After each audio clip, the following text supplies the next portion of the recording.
शुक्रवार की रात एक विमान की खिड़की बीच हवा में फट गई, जिससे एक बच्चे की शर्ट फट गई और अन्य लोगों के हाथों से फोन उड़ गए, जिससे विमान में यात्री डर गए।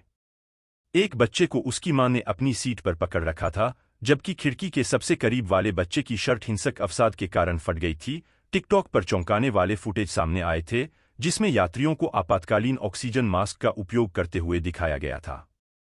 अलास्का एयरलाइंस की उड़ान, जो शाम 4:40 पर पोर्टलैंड, ओरेगोन से ओंटारियो के लिए रवाना हुई, अपनी यात्रा के 1 घंटे से भी कम समय में इस घटना का शिकार हो गई। सूत्रों के अनुसार, वीडियो पोस्ट करने वाले व्यक्ति ने कहा, हमारी उड़ान के 20 मिनट भी नहीं बीते थे कि विमान का एक हिस्सा उड़ गया। क्लिप में एक व्यक्ति को यह कहते हुए सुना जा सकता है, वहां कोई नहीं बैठा था। फुटेज में विमान का एक हिस्सा भी गायब दिख रहा है और जहां लोग बैठे थे, वहां से कुछ ही फीट की दूरी पर रात का आसमान दिखाई दे रहा है। टिकटॉकर ने कहा कि किसी को कोई नुकसान नहीं पहुंचा है और कैप्शन में लिखा है, लड़कियों की यात्रा आपातकालीन लैंडिंग यात्रा में बदल गई। साइट के अन्य उपयोगकर्ता जानना चाहते थे कि क्या हुआ था। एक व्यक्ति ने कहा, क्या हम पता लगा सकते हैं कि वास्तव में विमान का टुकड़ा कहाँ गिरा था?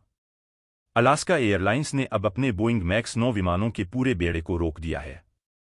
दुर्घटना का शिकार हुआ विमान पोर्टलैंड अंतर्राष्ट्रीय हवाई अड्डे पर उतरा और राष्ट्रीय परिवहन सुरक्षा बोर्ड ने पुष्टि की है कि वह जांच कर रहे हैं।